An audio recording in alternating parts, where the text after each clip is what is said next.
Una bambina di 2 anni e mezzo muore in un incendio, salvi i genitori e i 5 fratellini. Il sindaco di Palma di Montechiaro annulla tutte le iniziative natalizie, si rimbocca le maniche e aiuta la famiglia. Il capo della Chiesa Agrigentina incontra i giornalisti per il consueto messaggio a ridosso delle festività. Si trasforma in un momento di riflessione sull'ultima escalation di terrificanti fatti di cronaca. A Naro gli operatori ecologici tornano al lavoro. Legambiente presenta il report sui comuni ricicloni. Premiate le eccellenze che hanno raggiunto il traguardo della maturità con il massimo punteggio, sono 130 nell'ultimo biennio.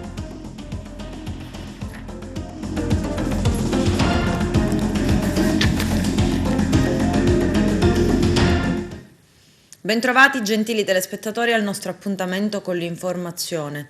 Un nuovo dolore segna l'Agrigentino, quella di ieri sera è un'altra tragedia che la cronaca avrebbe preferito non raccontare, soprattutto a ridosso del Natale. A Palma di Montechiaro una bimba di 2 anni e mezzo è morta in un incendio che si è sviluppato in un'abitazione in via San Giuseppe. È stata la madre a lanciare l'allarme, la piccola stava dormendo al primo piano dove è divampato il rogo, probabilmente per un cortocircuito. Vediamo. Una nuova tragedia colpisce l'Agrigentino. Dopo la spaventosa esplosione, forse in seguito a una fuga di metano che l'11 dicembre scorso ha causato 9 morti a Ravanusa, oltre al bimbo che era in grembo a una delle vittime, questa volta è stato un incendio a causare la morte di una bambina di appena 2 anni e mezzo. Si chiamava Ginevra Manganello, la piccola vittima dell'incendio che ha devastato una palazzina del centro storico di Palma di Montechiaro. La bimba dormiva nel suo lettino quando è stata sorpresa dal rogo che le ha tolto la vita. I genitori, salvati dai vigili del fuoco e forze dell'ordine nella serata di ieri, martedì 21 dicembre, hanno cercato di rientrare nella struttura in fiamme per salvare la bambina. Ma le fiamme avevano già avvolto l'intero edificio. Per Ginevra purtroppo non c'è stato nulla da fare, sono salvi invece i suoi 5 fratellini. Alla base del rogo, sempre secondo le prime valutazioni, ci sarebbe un problema elettrico dovuto a una stufa, ma le cause saranno appurate nel corso dell'inchiesta che è stata aperta dalla Procura della Repubblica di Agrigento. In via San Giuseppe è arrivata ieri la polizia scientifica per i primi rilievi. Oggi è arrivato il nucleo investigativo antincendio dei Vigili del Fuoco di Palermo per fare chiarezza sulle cause della tragedia. Il sindaco di Palma di Montechiaro, Stefano Castellino, ha deciso di cancellare tutti gli eventi natalizi in segno di vicinanza. La famiglia della piccola Ginevra viveva in condizioni di estrema indigenza. I funerali della bambina saranno pagati dal comune. Il sindaco ha annunciato il lutto cittadino per quel giorno. La famiglia è stata ospitata in un alloggio grazie all'impegno delle forze dell'ordine e del sindaco di Palma di Montechiaro. Per tutta la notte, proprio durante le operazioni di soccorso, un cagnolino ha cercato di entrare nella struttura in fiamme. Secondo i residenti si tratta di Stella, un cucciolo con il quale la piccola Ginevra era solita giocare. A fare da sottofondo a tutte le operazioni di spegnimento del rogo e messa in sicurezza della zona solo il pianto del cane e il dolore dei familiari e dei residenti di quel quartiere dimenticato. Sindaco, un brutto momento quello che sta vivendo Palma di Montechiaro. Un bruttissimo momento, ieri è stata una notte terribile da vivere, una notte terribile da vivere. Ero appena uscito dalla scuola Canciamila dove i bambini, non a caso, festeggiavano il Natale. Mi arriva una chiamata del mio vicecomandante in guardia della Polizia Municipale e mi segnala un incendio dove dicono era possibile che una bambina fosse rimasta dentro. Siamo arrivati subito sul posto dove abbiamo trovato polizia, carabinieri, vigili del fuoco, ho subito allertato anche i volontari, la comunale, i FARC, la Croce Rossa, tutti si sono adoperati e li ringrazio tutti indistintamente per cercare di dare aiuto a questa bambina, ma dopo diverse ore purtroppo non è stato più nulla da fare e abbiamo dovuto prendere atto di questa tragedia che ha colpito la nostra comunità. Le istituzioni mi sono state vicine a me personalmente, sia come persona ma anche e soprattutto come sindaco e alla mia comunità, la sua eccellenza il prefetto, al questore, al colonnello dei carabinieri, al capitano dei carabinieri, alla protezione civile regionale con l'ingegnere Cogina, al vescovo, tutti quanti sono stati vicini alla nostra comunità, ma il momento è triste, non abbiamo un Natale da festeggiare, ma un Natale da contemplare e affidarci io come credente a Dio che ci dia la forza per andare avanti e affrontare quello che comunque è un futuro inevitabile. Ha annullato lei tutte le manifestazioni natalizie e dando il pieno sostegno alla famiglia che purtroppo ha avuto questo incidente. Abbiamo sospeso attualmente tutte le manifestazioni natalizie, ci è sembrato un atto doveroso, il Comune si farà carico delle spese del funerale e del logo di questo piccolo angelo che non c'è più, e agli 8 che sono rimasti senza casa abbiamo trovato un alloggio temporaneo grazie all'aiuto della cooperativa sociale Sole. Faremo sicuramente quanto necessario per ricordare questa bambina e dare l'aiuto umano a chi è sopravvissuto. Ecco, come si è vissuta la nottata? Anche Palma ha avuto la sua vittima, una bambina, un momento sicuramente triste, no? E doloroso. Momento pesante certamente, perché che succeda un incendio può essere un fatto già drammatico in sé. Quando è circolata subito la notizia che una bambina non era riuscita a salvarsi, questo ci ha scioccati tutti, insomma, siamo rimasti molto disarmati, perché gli altri per fortuna hanno avuto tutta la possibilità di potersi salvare, di mettersi al sicuro. È stata trovata subito dal sindaco un luogo in cui far abitare gli 8 rimanenti, perché in quella casa gli abitanti erano 9, compresa Ginevra, la bambina che poi ci è rimasta. No, e il fatto tragico della bambina ci ha fatto ripensare tante cose, forse tante attenzioni piccole che tante volte non si hanno, e non solo in famiglia, in un quartiere che proprio ieri era arrivata la notizia che sarebbe stato riqualificato per le sue situazioni che vive. Quindi momento delicato per noi, e questo Natale ce lo porteremo con Ginevra. Direttore dei Vigili del Fuoco di Agrigento, Nicola Porcarelli, qui sul luogo, ecco una sua impressione su quello che è successo. Poche parole, in questo momento abbiamo i nostri colleghi del NIAT, il Nucleo Investigativo Antincendi Territoriale di Palermo, che stanno facendo degli accertamenti per risalire quindi sia alla dinamica dell'evento sia alle cause dell'incendio che ha coinvolto purtroppo una bambina di appena 2 anni e 8 mesi. E quindi stanno facendo i loro dovuti accertamenti e poi chiaramente riferiranno alla Procura della Repubblica su quello che è stato l'esito del riscontro. Quindi qual è la causa, diciamo, per cui si pensa che possa essere innescato l'incendio? Le ipotesi sono più di una, però sicuramente i colleghi che stanno procedendo a fare rilievi tecnico-scientifici ci diranno molto, ci potranno dire molto di più. Quindi il corpo della bambina No, non praticamente è stato coinvolto praticamente nella combustione violenta che ha coinvolto tutti i materiali combustibili che erano all'interno del vano dove la bambina si trovava. Oggi il vescovo di Agrigento, Monsignor Alessandro Damiano, ha invitato la stampa per il tradizionale messaggio di Natale da mandare attraverso i giornalisti ai cittadini. Si è trasformato soprattutto in un'occasione di raccoglimento e meditazione sugli ultimi tragici eventi che hanno colpito la provincia. Il nostro direttore Arturo Cantella. Incontro per lo scambio di auguri dell'arcivescovo Don Damiano con la stampa agrigentina, tante le tematiche che Don Damiano ha toccato, in particolare i tragici eventi che hanno colpito la nostra collettività, quello di Ravanusa che ha visto la perdita di 9 persone, il piccolo Samuele, ieri sera l'altra perdita a Palma di Montechiaro con la bimba a Ginevra che a causa di uno scoppio di una bombola di gas non ce l'ha fatta. Don Damiano ha illustrato anche le tappe del suo Natale. Stasera in partenza per salutare la comunità cristiana di Lampedusa, dove ieri sera sono arrivate circa 60 migranti, quindi la messa il 25 mattina al carcere di Petrusa con i detenuti e alle 18:30 Santa Messa Solenne a Ravanusa per incontrare la comunità cristiana. Ovviamente il 24 sera messa tradizionale in attesa della nascita di Gesù Bambino alla cattedrale di Agrigento. Mi sento di dire che è la storia, sono gli eventi e noi ci dobbiamo sempre riconciliare con gli eventi, con quelli tragici, perché con gli eventi, come dire, belli è facile convivere, è facile accoglierli. Gli eventi tragici generano una resistenza, ma nell'ottica della fede dobbiamo riconciliarci e guardare oltre.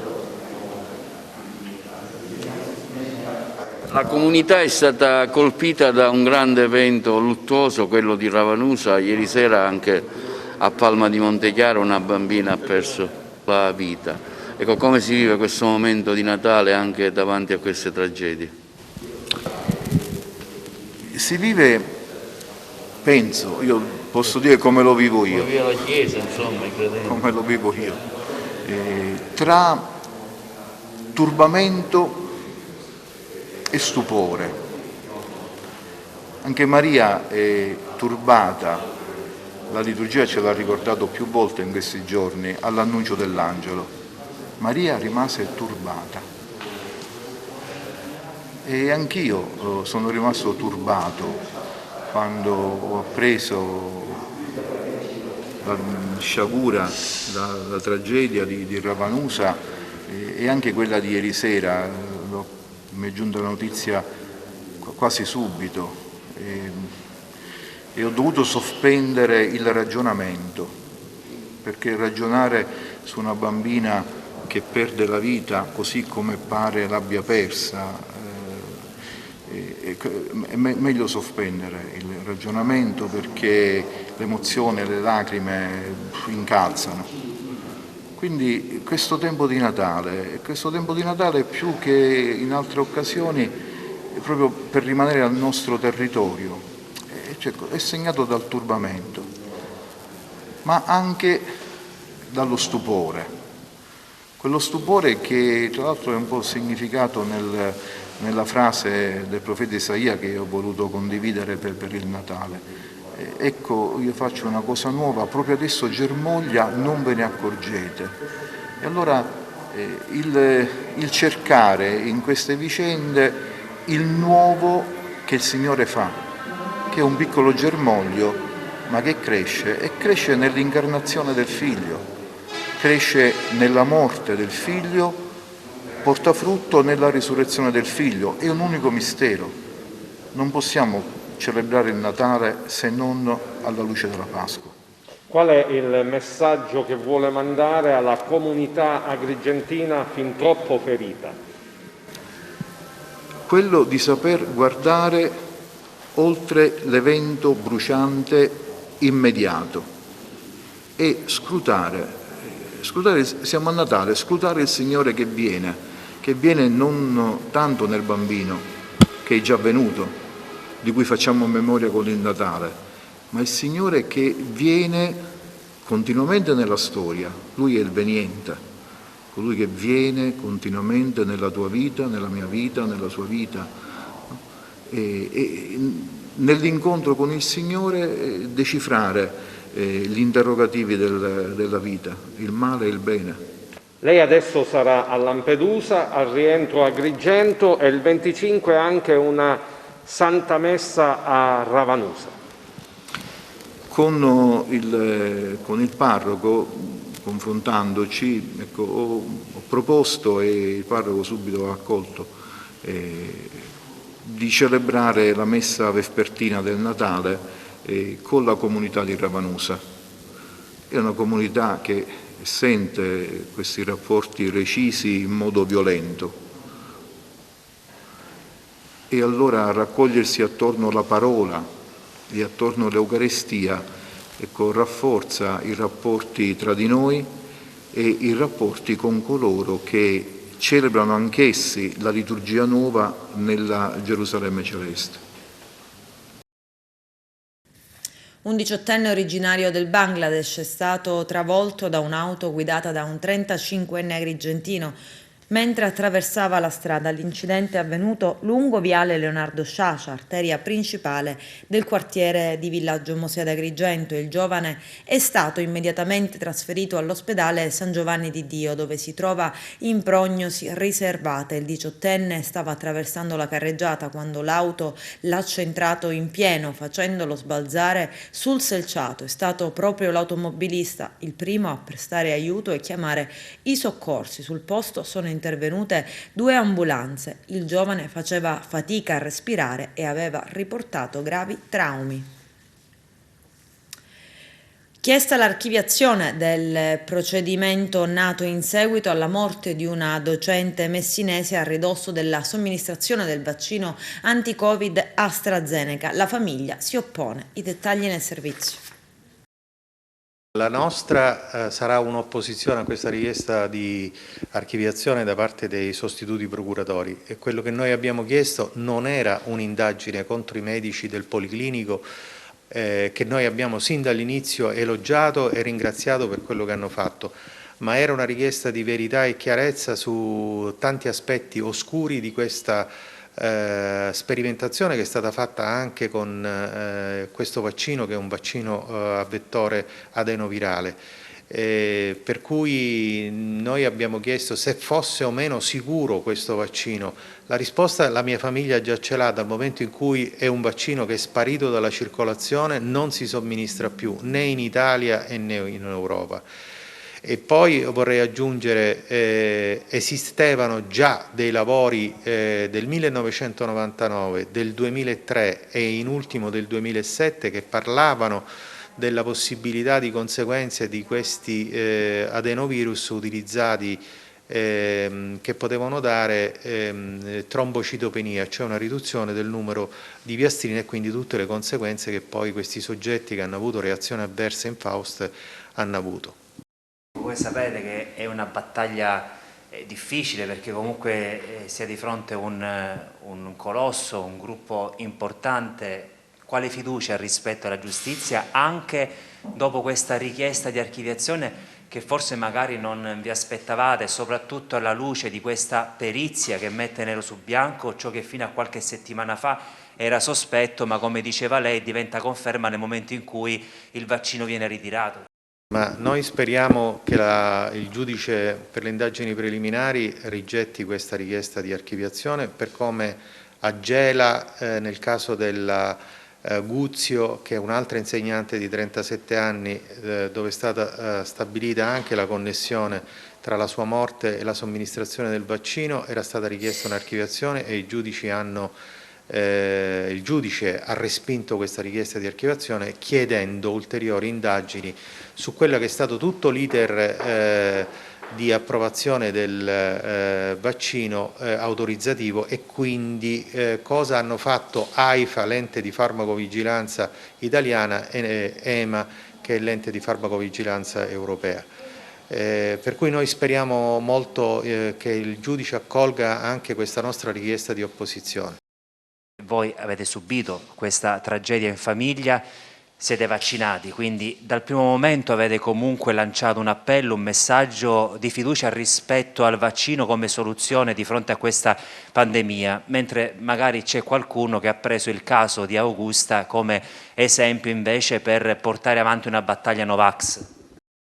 Noi non siamo Novax, sin dall'inizio abbiamo invitato tutti quanti a continuare a vaccinarsi con vaccini chiaramente sicuri, con Pfizer o Moderna, che sono dei vaccini a mRNA. Noi stessi siamo vaccinati, io ho fatto la terza dose 10 giorni fa, i miei genitori novantenni hanno fatto pure la terza dose, tutti quanti in famiglia siamo vaccinati, quindi non siamo contro la campagna vaccinale, al contrario, ripeto, quello che noi stiamo chiedendo è verità e chiarezza. Il GIP di Marsala, accogliendo la richiesta della Procura, ha archiviato l'indagine sulla scomparsa della piccola Denise Pipitone, sparita da Mazzara del Vallo il 1° settembre 2004. Vediamo.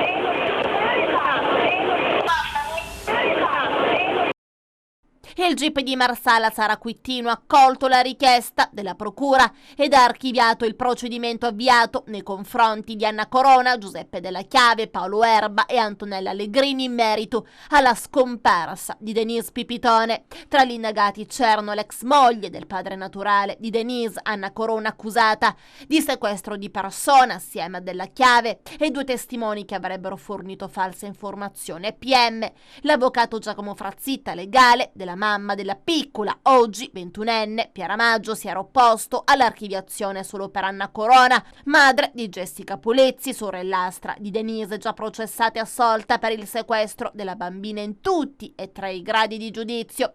Secondo il GIP di Marsala, da indagini lunghe e incredibilmente vaste non sono emersi elementi sufficienti a sostenere un'accusa in giudizio. Sferzante il giudizio del giudice per le indagini preliminari sulle presunte accuse di rapimento nei confronti di Anna Corona, con le parole riportate dall'ANSA. A questo giudicante, spiega il GIP, non è dato neppure immaginare come potrebbe essere formulato dal pubblico ministero, anche sommariamente, un capo di imputazione nei confronti della Corona. Non appare possibile allo Stato, aggiunge il GIP Quittino, imputare all'indagata una condotta criminosa, né tantomeno una condotta sufficientemente precisa in ordine al reato e alle modalità di realizzazione della condotta. Quale reato potrebbe essere addebitato alla Corona? Ove si optasse per il sequestro di persona, quale condotta potrebbe essere contestata? Di mandante del rapimento, di esecutrice? Ogni ipotesi accusatoria a carico di Anna Corona, spiega il giudice, appare al momento assolutamente insuscettibile di essere vagliata in giudizio, ancor meno di condurre a un'affermazione di responsabilità, e una allo stato certa soluzione comporterebbe d'altronde l'impossibilità di procedere ad altre indagini nei confronti dell'indagata. Quittino ricorda infatti che il compito del sistema giudiziario non è quello di trovare a tutti i costi un colpevole, onde attutire in qualche misura l'immenso dolore delle persone offese e o soddisfare il desiderio di giustizia e verità per Denise, non solo insito naturalmente nelle persone offese, ma ormai fatto proprio della generalità dell'opinione pubblica, che da sempre segue con estremo interesse ed empatia la drammatica vicenda di cronaca. Non è un caso se il GIP si concentri sull'attenzione morbosa dei media sulla vicenda di Denise. Il GIP di Marsala parla infatti di condizionamento e inquinamento probatorio che può derivare ed è derivato dalla trattazione mediatica del caso di Corona e dei suoi risvolti giudiziari, in riferimento a 2 falsi testimoni che hanno inventato di essere a conoscenza diretta di particolari sulla scomparsa della bambina, che incastravano direttamente l'ex moglie del padre naturale, che invece hanno dimostrato ai PM che avevano appreso tutto dalla televisione. Dopo una settimana di sciopero arbitrario sono ritornati a lavorare gli operatori ecologici di Naro, questo dopo aver ricevuto il pagamento di settembre e della 13ª. Vediamo. Miei cari concittadini, buonasera. Appena 5 minuti fa sono uscita da una riunione in prefettura alla presenza del nostro capo ufficio tecnico, alla presenza del sindacato e di un lavoratore di Roma Costruzioni, e grazie alla mediazione di Sua Eccellenza il Prefetto di Agrigento e della dottoressa Vaccaro siamo riusciti ad arrivare ad una soluzione del problema spazzatura a Naro. La ditta era collegata dal remoto e comunque da domani ho il piacere di comunicarvi che riniziano a lavorare. È stata, diciamo così, abbastanza tosta come riunione e ciascuno di noi ovviamente faceva valere le proprie ragioni. Riteniamo comunque che grazie all'intervento di Sua Eccellenza il Prefetto, nonostante qualche frizione che c'è stata, da domani e forse anche da stanotte si inizia a togliere la spazzatura in mezzo alle strade. Io ho detto a Sua Eccellenza il Prefetto che la compostezza dei naresi, nonostante la situazione grave venutasi a creare, è stata encomiabile, perché non solo si sono sobbarcati il caro bolletta, così come lo possiamo definire, ma anche abbiamo visto che con compostezza e differenziando la spazzatura la andava a portare nei pressi delle isole ecologiche, mentre nella città non abbiamo visto delle discariche a cielo aperto, se non concentrate in taluni posti. Di questo ringrazio la mia popolazione, mi scuso, ma credetemi, poi si vede insomma com'era la situazione, però di fatto siamo arrivati ad un grandissimo risultato, che è quello che forse già da stanotte, ma da domani mattina si toglie di mezzo la spazzatura. Volevo approfittare, visto che sto facendo un video, leggo da qualche parte che avremmo comprato un barchino 12.000 euro. Ma veramente, ma ci vuole fantasia per queste cose. Quel barchino è uno di quei barchini che ha portato la gente disperata a solcare il mare con tutto quello che ne consegue. È un fatto molto forte, deve essere un simbolo molto forte. Per favore, criticatemi su altro, ma non su queste cose che feriscono la sensibilità della dignità delle persone. E comunque, per stasera godiamoci il momento di avere superato questo impasse della spazzatura. E a proposito di differenziata, Legambiente presenta il dossier dei comuni ricicloni. Vediamo. Sono ormai 170 i comuni ricicloni in Sicilia che nel 2020 hanno raggiunto e superato il 65% di raccolta differenziata e 33 i comuni rifiuti-free, cioè quelli che hanno una produzione di rifiuti indifferenziato per chilogrammi abitanti sotto i 75 chilogrammi. È un risultato importante perché riguarda il 43% dei comuni siciliani che hanno appunto superato il 65% e sono chiaramente in numero importante anche solo rispetto al 2017, quando abbiamo iniziato il progetto Sicilia Comunizza Free, dove i comuni che avevano superato il 65% erano solamente 33 comuni. Ed è appunto una fascia di abitanti che viene servita appunto da un servizio di raccolta differenziata efficiente pari a oltre 1,5 milioni di cittadini. C'è molto da fare perché ancora i comuni delle 3 città metropolitane sono sotto il 20%, almeno nel 2020, qualcosa di più sta facendo il Comune di Messina, che ha esteso il porta a porta in tutta la città con incrementi di raccolta differenziata estremamente significativi nel 2021 e speriamo che appunto che questa esperienza del Comune di Messina venga emulata anche dalle altre 2 città metropolitane, Catania e Palermo.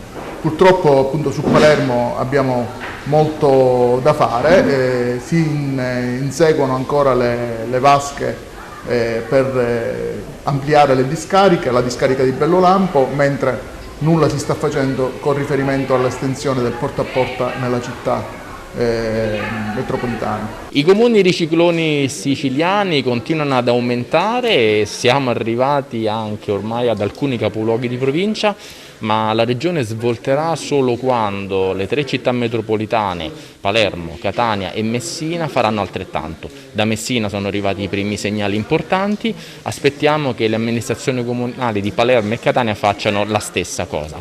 Non basterà fare solo la raccolta differenziata, serve fare gli impianti. Basta con le discariche, sia quelle private che quelle pubbliche. Non iniziamo a discutere di realizzazione di impianti termovalorizzazione, dobbiamo fare gli impianti di riciclo, a partire dagli impianti che servono per trattare l'organico, per produrre biometano e compost, come ci sono anche in altre regioni del centro-nord. Ci sono anche le risorse europee del Piano Nazionale di Ripresa e Resilienza che vanno in qualche modo definite con progetti da presentare entro il 14 di febbraio. I territori della Sicilia non manchino questa occasione. Il farmacista Mario Terrana, 67 anni, di Porto Empedocle, è stato assolto. Veniva contestata la vendita senza presentazione di regolare ricetta. L'iter processuale ha dimostrato l'infondatezza delle accuse e si è concluso con la sentenza di piena assoluzione. Il servizio del nostro direttore Arturo Cantella. Il farmacista empedoclino dottor Mario Terrana comunica che dopo un lungo iter giudiziario durato ben 7 anni è stato assolto perché il fatto non sussiste. La vicenda risale al 2013 e determinata dagli esposti all'autorità giudiziaria presentati dalla farmacia di Gange e dalla farmacia San Martino di Porto Empedocle. I denuncianti contestavano alla farmacia Terrana la vendita di sostanze stupefacenti senza presentazione di regolare ricetta nella farmacia e anche nella parafarmacia. L'iter processuale ha pienamente dimostrato l'infondatezza e la inutilizzabilità delle accuse e si è concluso con la sentenza di piena assoluzione. Il dottor Mario Terrana ha avuto sempre piena fiducia nella giustizia italiana, apprezzando la lucidità e la competenza dei giudici che hanno accettato le motivazioni del Collegio degli Avvocati di Difesa, avvocato professor Angelo Mangione del Foro di Catania, avvocato Ninni Reina del Foro di Palermo, Silvio Miceli e l'avvocato Enzo Caponnetto del Foro di Agrigento. Al processo si sono proposti come parte civile, oltre alla farmacia e denuncianti, anche la farmacia Russo di Agrigento e del Quarivio Spinasanta, nonché l'Ordine dei Farmacisti. Adesso c'è la pubblicità, tra poco vi aspetto. Nell'aula magna dell'Istituto Politi di Agrigento si è svolta la cerimonia di premiazione delle eccellenze, riconoscimenti agli alunni che durante la maturità hanno raggiunto il massimo punteggio. Sono 130 nell'ultimo biennio. Vediamo. Oggi è un momento importante per il liceo Politi, primo perché si ritorna di presenza e poi perché c'è la cerimonia delle eccellenze che vengono date a quei ragazzi meritevoli che hanno preso un buon voto per il loro impegno scolastico, sia per l'anno che non si è potuto fare per via del Covid che per l'anno prossimo. Ecco, quanto sono importanti manifestazioni come queste? In questa cornice natalizia oggi l'Aula Magna, che anche è rinnovata nel suo look, accoglie gli studenti meritevoli che si sono distinti per tutto il loro curriculum scolastico nei 5 anni e quindi poi hanno conseguito la votazione massima del 100 e del 100 con la lode. Abbiamo invitato dalle 9 alle 10 gli allievi che hanno superato l'esame di Stato nell'anno scolastico 19-20 e che a causa della pandemia non abbiamo potuto celebrarli, ecco, così come facciamo solitamente ogni anno. E poi dalle 10 alle 11 avremo un momento di riflessione sul senso e sul valore del Natale che sarà curato a distanza dal Don Baldo Reina. E in attesa l'Aula Magna verrà sanificata nel rispetto delle contingenze sanitarie e a seguire dalle 11 alle 12 abbiamo invitato gli alunni invece che hanno conseguito la loro maturità nell'anno scolastico 2021. Ecco, questo è un momento anche per guardare al futuro, no? Certo, e ovviamente noi oggi celebriamo il merito di questi studenti che si sono distinti nel loro percorso scolastico nel liceo, ma assieme a questo noi auguriamo loro di poter continuare con lo stesso successo nel loro proseguo universitario. In questo senso vi state preparando anche per il nuovo anno, tra qualche giorno partiranno le iscrizioni, per cui sarà un motivo in più perché venire al Politi. Sì, siamo già nel clima ormai dell'orientamento anche delle iscrizioni e quindi colgo anzi l'occasione per anticipare quelli che saranno i nostri appuntamenti. Avremo la possibilità quest'anno di creare dei momenti finalmente in presenza di nuovo, che ovviamente saranno organizzati in modo tale che ci sia sempre il rispetto del distanziamento sociale e in particolare a gennaio noi faremo una settimana al ritorno delle vacanze in cui ragazzi delle scuole medie previ appuntamento saranno ospitati in numero limitato all'interno delle nostre classi prime per vivere una giornata di scuola. E invece nelle ore pomeridiane faremo dei meeting days, dei momenti in cui incontreremo all'interno del nostro edificio e dei nostri laboratori, incontreremo le famiglie per parlare con loro e quindi un po' presentare la nostra offerta formativa. Sono venuto qui a ritirare la targa della maturità per gli studenti meritevoli. Diciamo che è un po' come ritornare a casa dopo tanto tempo e credo che sia effettivamente una sorta di cerchio che si chiuda, perché è giusto anche dopo 2 anni difficili come questi andare a premiare gli studenti che comunque nonostante il Covid, nonostante le difficoltà sono riusciti a raggiungere dei buoni risultati ed è bello ritornare a casa, stare in famiglia e condividere con gente importante, gente speciale questo bel momento in un'atmosfera che è tutta natalizia. La tua scelta futura qual è stata? Ho deciso di iscrivermi all'ingegneria elettrica per la e-mobility, che schiaccia un occhio, ecco, al futuro, al mondo della mobilità elettrica, al mondo della sostenibilità. Quindi consiglia di venire al Politi? Sicuramente consiglio di venire al Politi perché è una scuola che ti forma a 360 gradi e ti apre la mente a nuovi orizzonti, a non porti limiti, perché spesso i limiti ce li poniamo noi ed è una cosa che va battuta e va superata. Claudio Fava, candidato alla presidenza della regione siciliana e attuale presidente della commissione antimafia dell'Ars e figlio del giornalista Pippo Fava ucciso dalla mafia, oggi è stato a Calatafimi, Segesta. Vediamo. All'onorevole Claudio Fava, con stima e gratitudine per l'impegno costante a difesa della legalità e della tutela del territorio siciliano. Il pregio è pure nostro e la stima di tutto il suo operato. Grazie.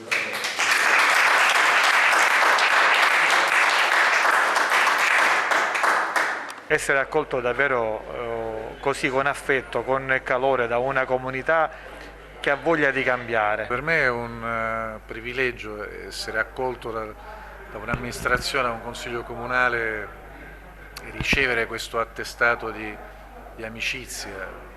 In politica l'amicizia è parola pericolosa, può rappresentare furbizio, opacità, consociativismo, oppure può essere una parola trasparente, leale, limpida, come in questo caso, perché ciò che unisce me a questa amministrazione, a questo consiglio comunale, è il sentimento di stare dalla stessa parte, in una sfida di civiltà e di libertà della quale tutti i siciliani devono essere convinti e partecipi. Il fatto che uno dei primi atti di questa giunta sia stato quello di costituirsi come amministrazione comunale parte civile in un processo di mafia è un segno, e questo è un tempo che ha anche bisogno di costruire la propria forza morale attraverso il linguaggio dei segni, dei simboli, dei gesti che restano. Anche di questo ringrazio il sindaco, questa amministrazione e questo consiglio. Era un momento che aspettavamo, lo volevamo fortemente, e questa visita che poi è arrivata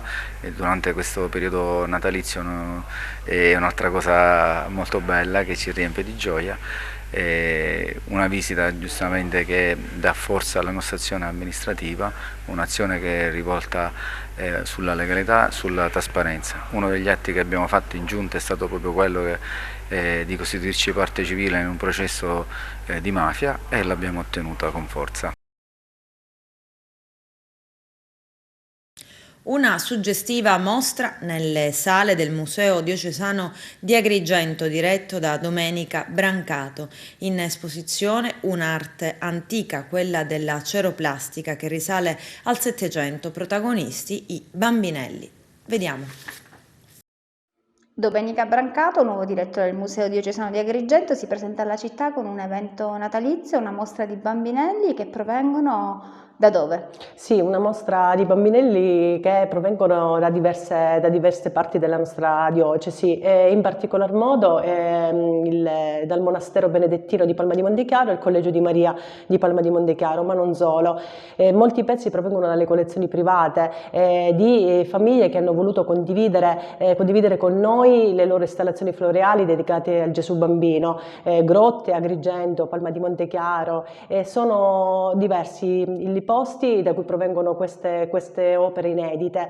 Una mostra dal cuore verde che nasce dalla sinergia con il Garden Club Valle dei Templi, e che ha voluto da una parte dare il spazio a quello che è l'arte della ceroplastica, e dall'altro far rivivere la tradizione legata alle realtà conventuali che ancora oggi continua a mantenere viva questa tradizione. Una mostra che vuole anche far vivere il Museo Diocesano come un luogo quotidiano. Ecco perché abbiamo esposto opere che provengono direttamente dalle nostre famiglie del territorio, e quindi di modo che veramente ci possiamo tutti riconoscere in questi spazi, riconoscerli proprio come nostri. Il museo si apre anche alle attività per bambini? Sì, abbiamo proposto per tutto questo mese un'attività laboratoriale che possa fare vivere ai bambini la natività in maniera semplice, in maniera ludica. Quindi ci saranno delle proposte laboratoriali con una loro calendarizzazione che faranno rivivere da una parte questo mondo floreale e dall'altro invece il mistero proprio del Natale. A Messina, braccio di ferro tra polizia municipale e comune. Vediamo. Chi si sottrae al confronto sbaglia.